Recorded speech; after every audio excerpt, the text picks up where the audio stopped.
찬송가 314장입니다.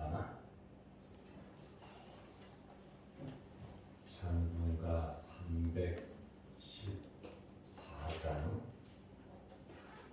내 구주 예수를 더욱 사랑 엎드려 비는 말 들으소서.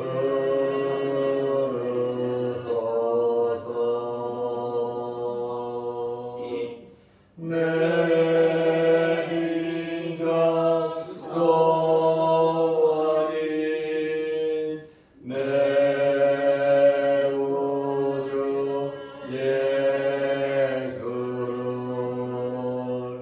더욱 사랑 더욱 사랑 이전에 세상 나 기뻤어도 지금 내 기쁨은 오직 예수.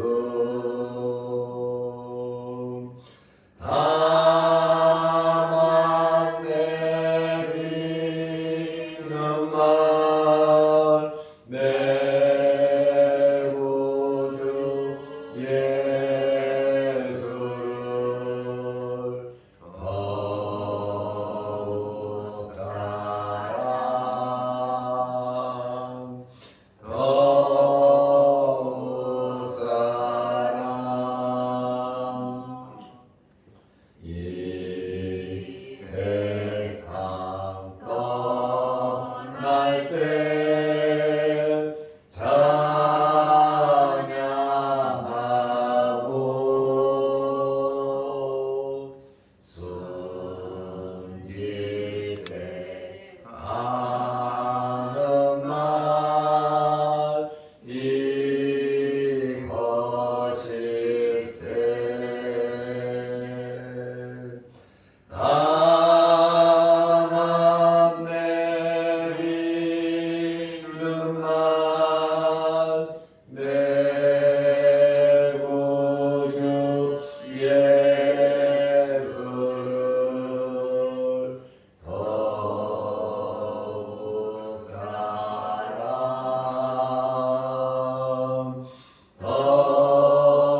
더욱 사랑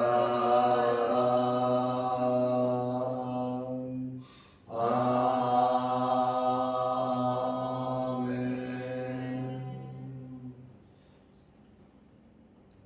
사도신 경으로 우리의 신앙을 고백하겠습니다.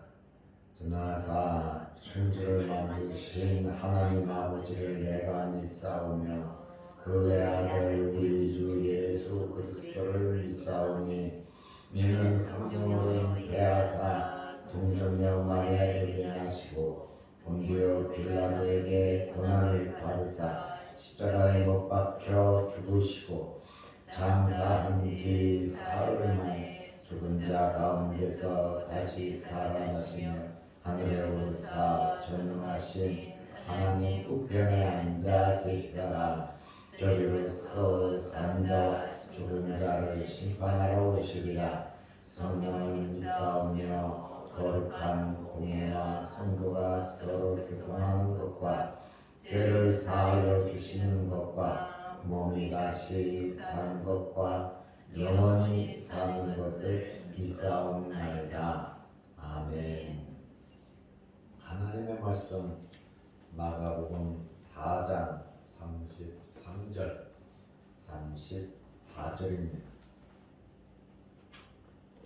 예수께서 이러한 많은 비유로 그들이 알아들을 수 있는 대로 말씀을 가르치시되 비유가 아니면 말씀하지 아니하시고 다만 혼자 계실 때에 그 제자들에게 모든 것을 해석하시더라.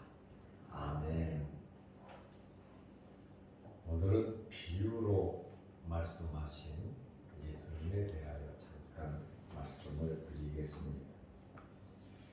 예수님께서 많은 가르침을 하셨습니다. 많은 가르침을 가르치셨는데 3분의 1 정도가 비유로 말씀을 하셨습니다. 제가 나름대로 비유를 파악해 보니까 한 50여 개 정도 되는 것으로 파악을 해 봤습니다. 예수님께서 정말 많은 비유로 말씀을 하셨습니다. 예수님께서 비유로 말씀을 하시니까 제자들이 예수님께 물었습니다. 제자들이 예수께 나와 이르되, 마태복음 13장 10절입니다. 어찌하여 그들에게 비유로 말씀하시나이까? 그들에게 비유로 말씀하시나이까? 예수님께서 비유로 말씀하신 것은 굉장히 탁월한 교수법이었습니다. 진리를 쉽게 말씀하심으로 거듭나고 중생한 하나님의 백성들은 깨닫게 하기 위함입니다. 그리고 또 하나의 목적은 깨닫지 못하도록 비유로 말씀하신 겁니다. 그러니까 제자들이 왜 비유로 말씀하십니까? 첫째는 깨달으라고, 쉽게 깨달으라고. 누구에게요? 믿는 자들에게. 두 번째는 깨닫지 못하도록 누구에게? 불신자들에게.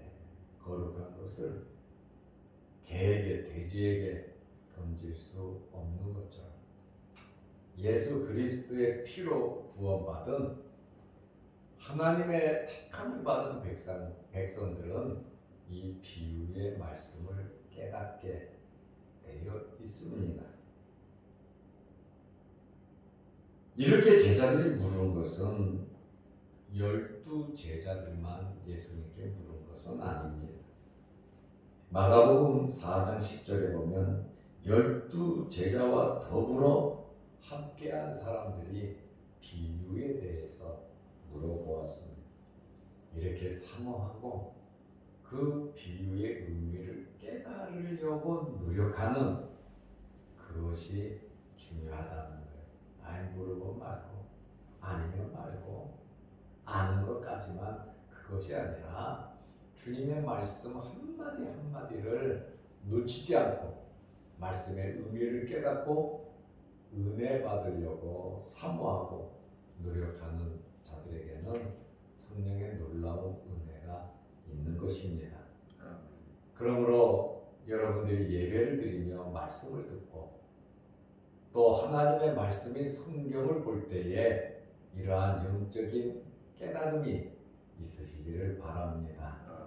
사모해야 하거든요. 그리고 우리가 영적으로 민감해야 하거든요. 그래야 이 말씀의 의미를 깨달을 수가 있는 것입니다. 마가복음 4장 33절에 예수께서 이러한 많은 비유라 이렇게 말씀을 하셨습니다. 마가복음 4장에도 여러 개의 비유가 나와 있습니다. 그들이 알아들을 수 있는 대로 말씀을 가르치시되, 알아들을 수 있는 대로 가르치셨다. 이렇게 비유를 깨닫고 말씀을 깨닫고 아는 자들은 누구냐? 예수님을 믿고 따르는 자들입니다. 우리는 항상 성령의 음성을 들어야 합니다. 요한계시록에 보면 소아시아 7 교회에 보낸 편지가 있습니다. 그 편지의 마지막 교회마다 마지막 내용에 보면 귀 있는 자는 성령이 교회들에게 하시는 말씀을 들을지어다. 귀 있는 자는 말씀을 깨닫는 자는 이 성령의 말씀을 듣고 행하라고 하는 그런 말씀이에요. 말씀은 그냥 은혜 받으라고만 주는 게 아니라 우리의 영혼을 성장 성숙시키고, 말씀을 주신 것은 우리의 삶 속에서 말씀을 실천하면서 살으라고 하는 그런 말씀입니다. 알고 그치는 것이 아니라 들은 말씀, 깨달은 말씀 그대로 순종하며 살으라고 하는 그러한 의미의 말씀인 겁니다. 비유를 깨닫지 못하고 모르는 자들은 누굽니까? 복음을 배척하는 자들이에요. 거듭나지 않은 사람들은 이 비유의 의미를 깨달을 수가 없어요. 마음의 느낌은, 감정의 느낌은 가질 수 있지만 진정한 영혼에까지 들어가는 말씀이 아니라고 하는 그러한 것입니다. 복음을 배척하는 자들, 그 말씀을 들으면 화가 나고, 복음을 배척하는 자들은 말씀의 의미를 제대로 모르니까 화가 나는 거예요. 예수님께서 우리를 책망하셨네. 회개하라고 말씀하신 거지 그들이 미워서 저주하고 책망하시는 것은 아니라고 하는 것입니다. 그러므로 어떤 말씀이든지 긍정적으로 좋은 마음으로 말씀을 받아들여야 하는 것입니다.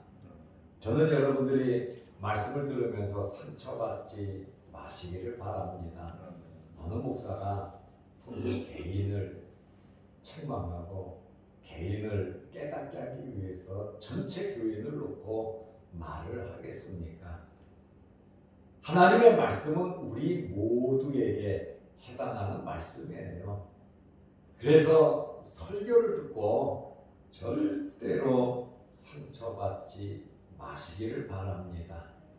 개인의 이야기를 들춰내고 개인을 비판하고 정치 이야기하고 나쁜 의미로 교훈을 한다고 말하는 것은 목사의 자질의 문제가 있습니다. 내가 좋은 사람에게는 축복하고 내 마음에 안 드는 사람에게는 저주하고 나쁜 얘기하는 것은, 그것은 하나님의 종으로서 해야 할 일은 아닙니다.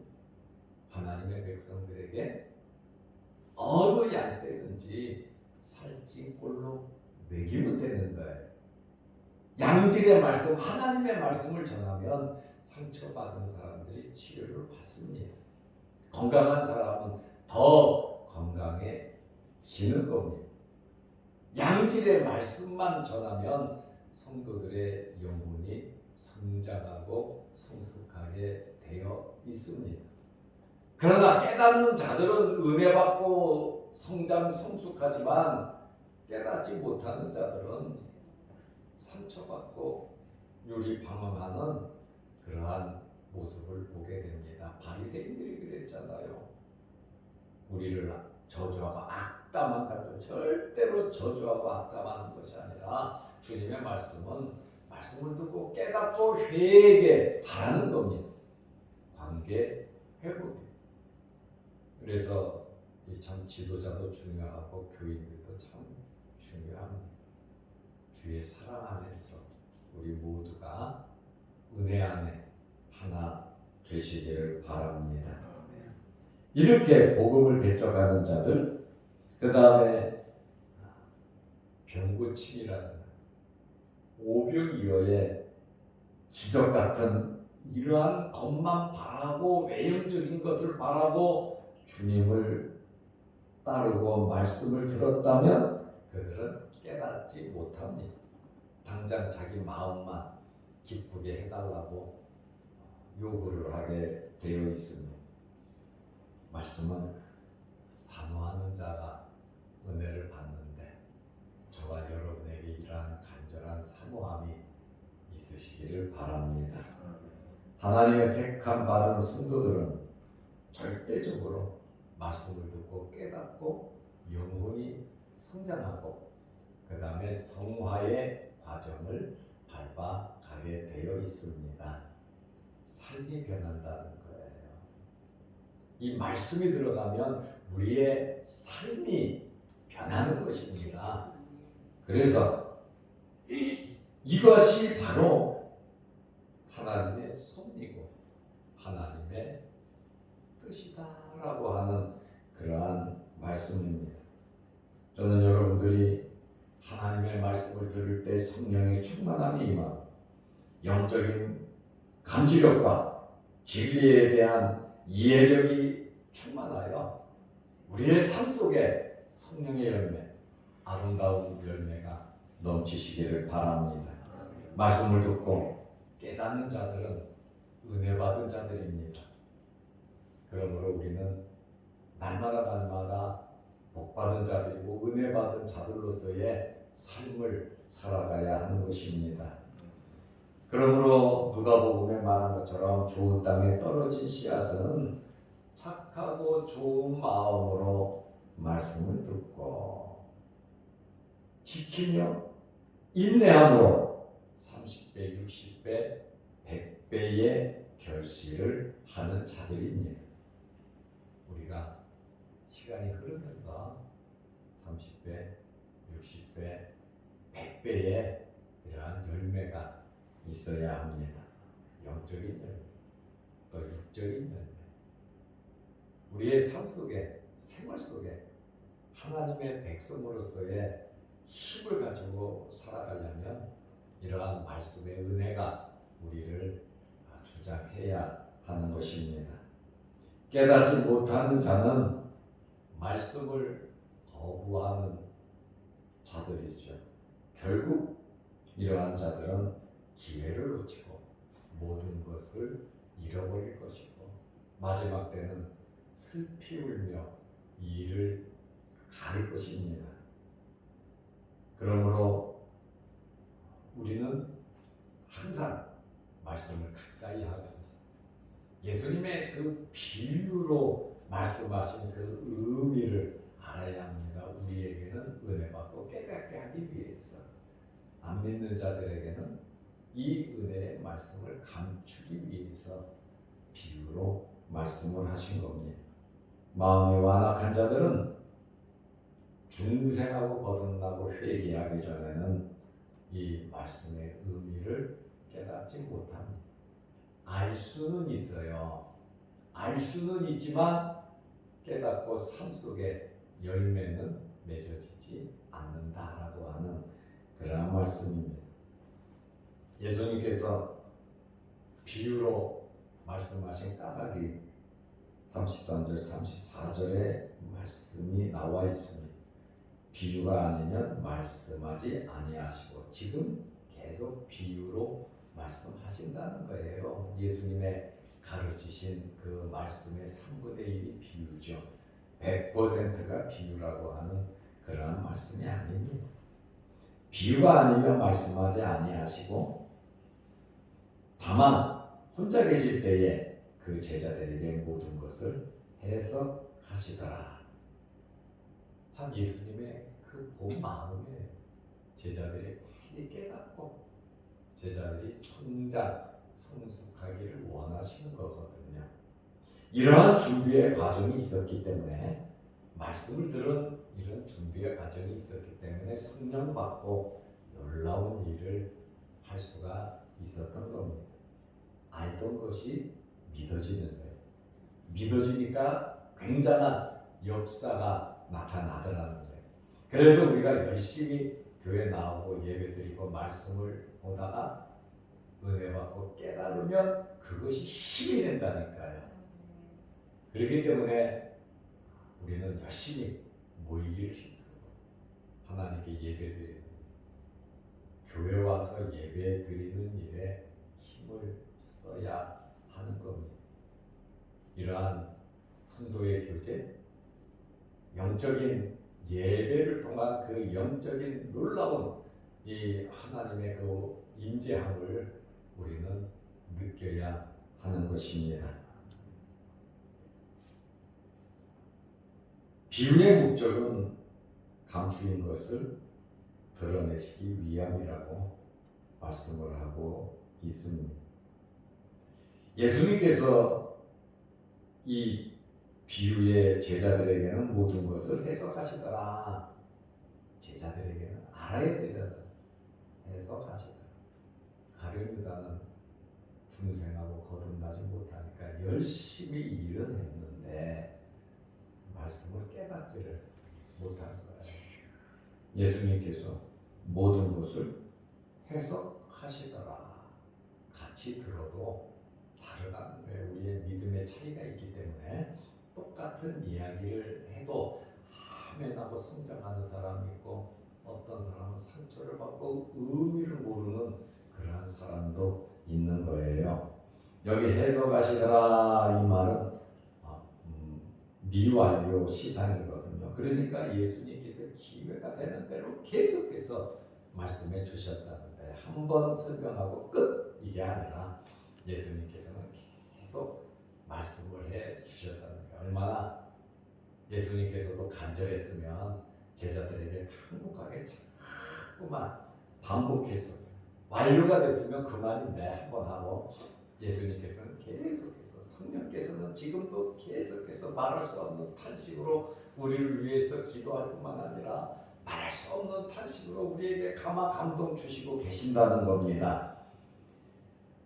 그래서 예수님께서 이 비유를 말씀하시면서 마태복음 13장 35절에 보면 이는 선지자들을 통하여 말씀하신 바 구약의 선지자들을 통하여 말씀하신 바 하나님께서 주신 말씀에 선지자 자기가 쓰고 구상해갖고 시 쓰듯이 책 쓰듯이 선지자가 쓴 게 아니거든요. 하나님께서 선지자들에게 말씀을 줘서 선지자들은 열심히 그 말씀을 전했단 말이에요. 예수님께서 비유로 이렇게 말씀을 하신 것은 선지자들을 통하여 주신 그 말씀, 깨닫지 못했던, 알지 못했던 그 내용에 대해서 예수님께서 설명해 주신 거예요. 예수님 자기 자신에 대해서 그렇게 말씀을 했는데 맨날 성경 보고 기도하고 삶 속에서 바리새인들이나 사두개인들이나 종교인들이잖아요. 대제사장들 자기들이 종교적인 행위는 하면서 말씀을 가르치면서 그 말씀의 진정한 의미를 몰랐다는 거예요. 그러니까 예수님을 잡아주겠죠. 그래서 우리가 말씀의 의미를 잘 아는 것이 정말 중요하다는 거예요. 그래서 예수님께서 비유로 말씀하신 것은 선지자들에게 주신 그 말씀을 내가 입을 열어 비유로 말하고 선지자들에게 줬던 그 말씀, 계속해서 줬던 그 말씀들을 예수님께서 다시 비유로 말하고 창세부터 감추인 것을 드러내리라. 창세로부터 감추어진 게 뭡니까? 하나님의 영원한 경륜 아닙니까? 하나님의 거룩한 뜻 아닙니까? 이러한 비유와 말씀을 통해서 이미 주어졌던 그 말씀을 예수님께서 깨닫게 하기 위해서 비유를 들어 말씀을 하셨다고 이렇게 오늘 말씀을 하고 있습니다. 이루려 하시니라. 이미 주어졌던 말씀을 이루시기 위해서 이미 존재하고 있는 하나님께서 주신 그 말씀을 깨닫게 하기 위해서 예수님께서 비유로 말씀을 하셨다고 말씀하고 있습니다. 우리는 예배드리면서 늘 이런 깨달음이 있으시기를 바랍니다. 구약의 성도들, 선지자들은 말씀을 받고 알았겠죠. 그러나 그 말씀을 들은 사람들, 책을 보는 사람들은 그 의미를 몰랐다는 거예요. 그러니 엄청난 결과가 나오죠. 망했잖아요. 말씀을 주셨음에도 불구하고 이 말씀이 저와 여러분들에게 복이 되시기를 바랍니다. 이 말씀이 잘 되는 정말 하나님의 은혜의 말씀이 되시기를 바랍니다. 잘 되라고 말씀 주신 것이지 그래서 말씀을 지키는 자에게 신명기 28장의 말씀을 지키는 자에게 복을 주시겠다고 들어가도 복을 받고 나가도 복을 받고 머리가 될지언정 꼬리가 되지 아니하고 집에서 밖에서 산에서 들에서 어디서든지 말씀에 청종하면 말씀을 청종한다고 하는 것은 듣고 순종하는 자들이에요. 그들은 자손 대대로 하나님께서 책임지고 복을 주신다고 하는 그러한 말씀입니다. 특별히 이 비유의 목적은 성도들로 하여금 깨닫게 하시기 위함입니다. 하나님의 택함 받은 우리들은 이 말씀을 깨달아야 합니다. 그러기 위해서는 우리가 성장하고 성숙해야 합니다. 부드러운 음식, 죽과 같은 미음 같은 것을 먹는 사람이 있고, 그 다음에 딱딱한 것을 소화하고 먹을 수 있는 사람들이 있고, 여러 종류의 사람이 있듯이 우리는 어떤 말씀이든지 아멘으로 받아들이고, 젖소가 풀을 뜯어 먹으면 때로는 가시나무도 있고 좋은 것도 있고 안 좋은 것도 있지만 그것을 다 씹어먹고 젖으로서 새끼에게 주는 양질의 우유를 주는 것처럼 우리는 어려운 말씀, 쉬운 말씀, 때로는 책망의 말씀, 때로는 축복의 말씀, 은혜의 말씀, 때로는 어렵고 힘든 말씀을 우리가 듣는다 할지라도 바다와 같은 마음으로 여러분의 마음이 은혜의 샘이 되시기를 바랍니다. 그래서 늘 말씀을 긍정적으로 받아들여서 누가복음의 말씀처럼 착하고 좋은 마음 말씀을 듣고 지키어 인내로 결실하여, 그러니까 이 인내하는 거 있잖아요. 참고 견디면서 끝까지 잘해서 30배, 60배, 100배의 연매가 우리에게 있어야 되고요. 예수님께서 이렇게 비유로 말씀하신 의미를 알고 더욱더 말씀을 통하여 우리의 삶이 살찌고 기름지고 윤택한 그러한 삶이 되시기를 바랍니다. 기도드리겠습니다. 하나님 아버지, 내 거룩한 주일입니다. 잘 준비하게 하옵소서. 주님의 말씀은 진리고, 주님의 말씀은 영혼의 양식이고, 주님의 말씀은 우리를 성장하고 성숙시키는 놀라운 말씀임을 고백합니다. 어떤 말씀이든지 골라먹지 말게 하시고, 어떤 말씀이든지 아멘으로 받아들일 수 있도록 은혜 베풀어 주옵소서. 우리의 영혼의 성장과 성숙은 말씀을 통하여 이루어짐을 알고 날마다 깨닫게 하옵소서. 아는 것으로 그치지 않고 삶 속에 실천하며 살아가게 하여 주시고, 이 말씀이 우리에게 은혜가 되어 축복하고 사랑하고 용서하며 기도하며 살아갈 수 있는 저희들이 되게 하옵소서.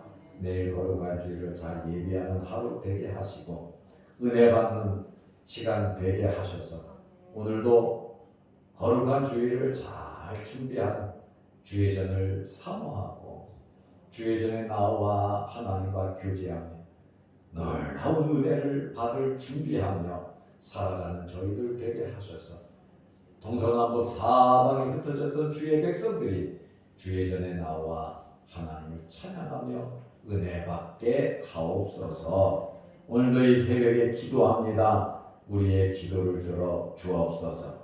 영상 유튜브를 보면서 함께 은혜 받고 기도하는 성도들의 그 간절한 기도 제목도 이루어 주옵소서. 예수님의 이름으로 기도드리옵나이다.